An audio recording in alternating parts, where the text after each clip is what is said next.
Man United won, West Ham nil. Big win. We had to win that game. Well, we definitely had to make sure we didn't lose it, but it was really important to win it also as well, especially with Chelsea dropping points, with Spurs away behind us, with Everton dropping points, and obviously West Ham on our toes. And if they would have beat us today, that would have put them within touching distance.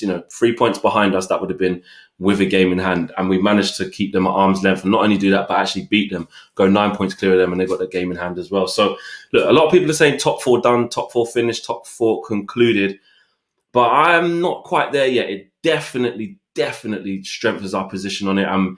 It would have to be a catastrophe to fall off now. But with this team, you just never know. But hopefully these injuries are coming back. Players are coming back from injury. Solskjaer speaking about that after the game. But you know what? I have to say, United dealt with the game in such a professional performance today. It was a proper professional performance. I think with what we had available in terms of the lack of options on the bench and the injuries that we had, the way that West Ham set up, I think we done pretty well. And I know a lot of people won't like that, but I don't know what you think. But I'm looking at it like, look, apart from the first 20 minutes where I was like, okay, this could be a long evening. We needed to quicken up the play. We needed to make runs in behind. We needed to play through the lines, make things happen, and just have a little bit more urgency. You had Lindelof kind of just dwindling on the ball, taking his time, knocking it about a little bit. Maguire, just very easy for West Ham to kind of slot across and just stay in their shape. But I feel after the first sort of 20 minutes, we started coming to light, and the four players that came to light, the players that stepped up were our most influential players tonight. I think that was Luke Shaw was so good tonight. BRUNO started coming to life. Greenwood started coming to life. And Rashford started coming to life in after the first 20 minutes. And we should go in 1-0 up, like we should have been. And then that kind of takes the gloss, puts the gloss onto the performance where people are like, yeah, we're playing well. Anything missing from that after 20 minutes onwards, I think was the goal. Like Rashford had to score that. Marcus Rashford has to score that header. He just gets it completely wrong. Then he had another one where he probably was just about offside, but again, couldn't generate the power in that header. Maybe could have brought it down. And Mason Greenwood was bringing himself into the game as well, and was unlucky not to score as well. On Mason Greenwood, yeah, I thought he had a really mature performance today. I really do. I think he's getting better and better. The only thing missing today was from his game today was the goal. That would have just topped it off perfectly. I think that he's becoming more intelligent. He's understanding different positions. He's understanding his awareness of where to be. And what I like most about his performance today, look, he's playing against three centre-halves, so that we're in a back five. He could have chose to just stay there, be isolated, battle against three guys by himself, which is the kind of young, naive thing to do. But he kind of just drifted out of there to look for spaces, looked for different ways to impact the game. And he did that. He was dropping off the front, linking up with Dan James, linking up with BRUNO, getting on the half turn. Like I said, good forced a good save from Fabianski in the first half. Second half, probably should score from there if you're not going to lay in Rashford, but unlucky to hit the post on a different day that hits the post and goes in. And I just think he flashed a couple of balls across the box as well. He's just getting better, and that's what we want to see. I think there's so much pressure on him, especially in our team, where I was saying it in my show on Friday. I'm like, look at the environment we're giving our players to thrive on. Look at, Mason Greenwood comes in. Who's he learning off from the right wing? No one. He has to be the right winger, to the point where Ahmad comes in and he has to learn off Mason Greenwood, who's still learning. Do you know what I'm saying? Dan James comes to play at this level, needs to learn from Mason Greenwood, who is learning. So I think taking all of that into consideration, I think he's starting to find his way again. Now, there was a little period where I was just concerned with his performance levels and how he was just not really having an impact on the game, playing on the right-hand side, getting the ball, just busting a couple step overs that, was quite predictable and just trying to get the shot off. And now it wasn't so much greed. I just think it's naivety with how young he is. I mean, you've got to just keep patient with that. And I think he's really coming on leaps and bounds. Luke Shaw, man of the match. He's just going from strength to strength. Honestly, he's just a joy to see. A joy to see. And you know what? I can see why Oli kind of didn't play him against AC Milan in the first game, because you do have to be careful with Shaw. You don't want to keep running him into the ground, especially with the injuries that he has. But today just proved why we're now on a stage, especially with injuries, he just got to play. He just has to play. I think that we chance it and say, Luke Shaw's just in the form of his life. He's probably in the condition of his life. His body's reacting well to playing so consistently. Just keep him in the moment. Play him every game, 90 minutes. Like, he's indispensable. Shaw is indispensable. He's so good. At a time, again, when the game was flat, the way he just travels with the ball, the way opponents bounce off him, the way he controls the ball, the way he, understands his position, and he doesn't get done going the other way. Always been defensively sound, but he's just given me that extra bit that I always knew he had. Can he be more aggressive in his runs? Can he drive at the opposition? Can he create them problems? And he's making the players on that side just better in general. Like, the link up he has with Rashford is always good. That's always a positive. Bruno's now getting involved in that. He's coming inside. He's playing it inside to Bruno. And that's a big thing. Bruno, I think, today as well. Bruno was influential today. I think Bruno was spot on today as well, because what Bruno did is he came looking for the ball. Again, he was getting stifled where he was. They got a back five with three just in front of that. He came out of there. Instead of that, it wasn't a game where Bruno's usually running around pressing almost as a second striker in like a 4-4-2 when we don't have the ball. That's usually what we see. And it could have been a game where we really tripped up today, but he kept the ball moving, wasn't just going for the Hollywood pass, trying to force it over the top to Dan James where it weren't really on, trying to force it through the wing down the sides to Rashford when it wasn't really on, trying to find Mason Greenwood in a needle in a haystack. We played in the right manner, and that's what I like. Fred today, I thought, played quite well as well. And I do think West Ham, they probably let us off the hook a little bit. Like, even the way they set up with the 5-3-2. When I saw Bowen and Antonio up front, I thought that they would be a bit more on the front foot than they were, trying to get those two running in the channels, trying to cause problems with us.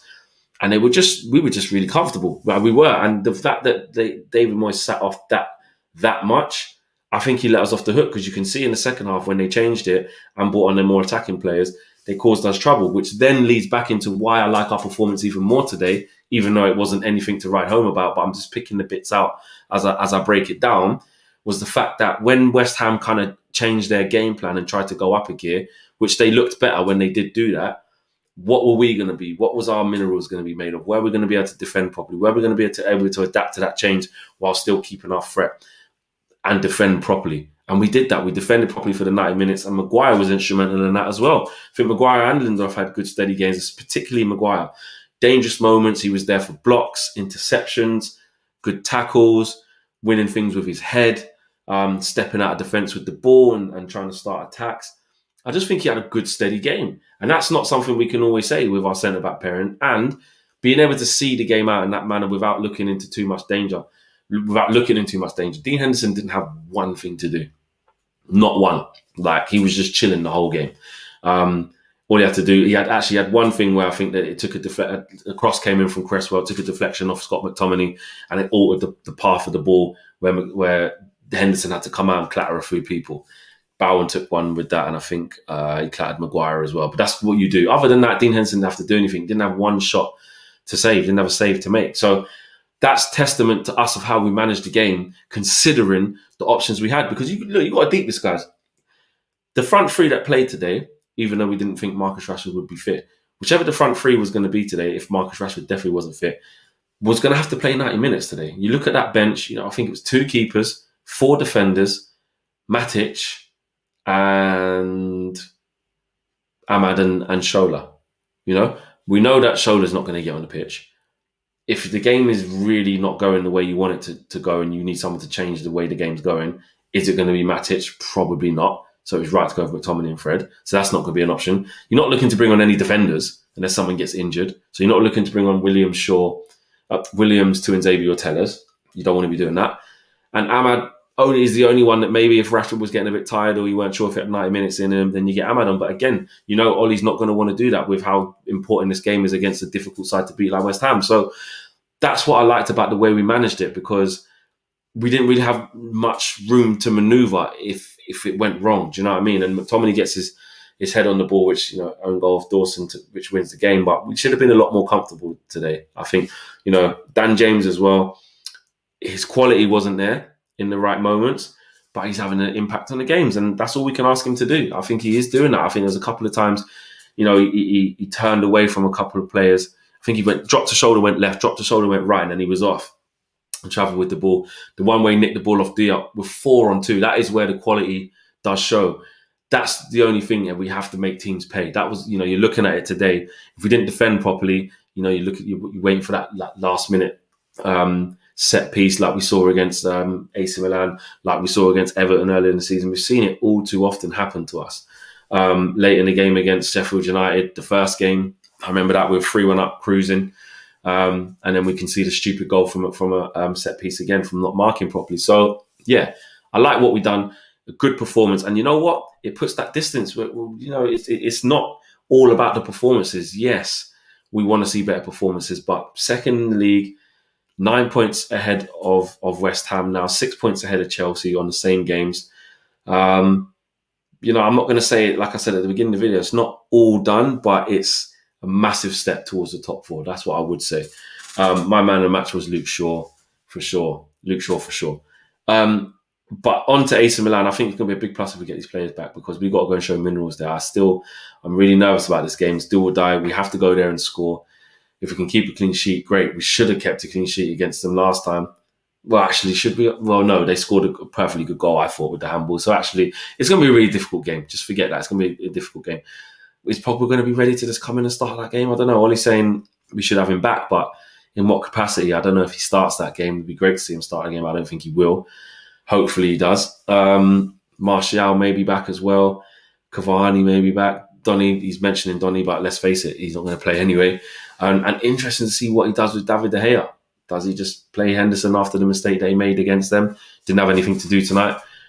I think you put De Gea back in net, for me personally, but I'm not going to be hugely angry if it is Dean Henderson. We're clearly doing that thing at the moment where we're just changing it game by game. We haven't made our minds up on who is the number one. So, yeah, big week. 2 cup competitions. We've done a great job tonight to get a professional performance done, even though it weren't glamorous. But I don't think you can expect glamorous from that today. Like you can't. Like with the players we had at our disposal, with how West Ham set up, there's enough chances there to be more comfortable than we was. Again, can't blame Ollie for that. Rashford missing from 6 yards, Greenwood hitting the post on the counter attack where he probably should score. Should have been 3-0. You know what I mean? West Ham offered absolutely nothing, hardly any dangerous moments, and any little dangers that we had, snuffed them out. Because why? We defended properly. Just defend properly. You know what I mean? None of this not picking up your marker, not taking control of the situations. We managed to do that to a T today. So yeah, listen, roll on Thursday, massive game. I'm already nervous. It's do or die. And we need to make sure we come out on the right side of that too. Instagram's coming during the week as well. Make sure you got to check that out at 12 o'clock on Tuesday, Thursdays and Fridays. Also check out my channel, The Flex, as well, doing some stuff on there, and check me out on Instagram, Flex UTD. And make sure you lot are liking and subscribe to the United Stand. I'll see you lot. Actually, I'll probably see you lot during the week before that. We've got Flex and KG show on Tuesday as well. But roll on Thursday, because that's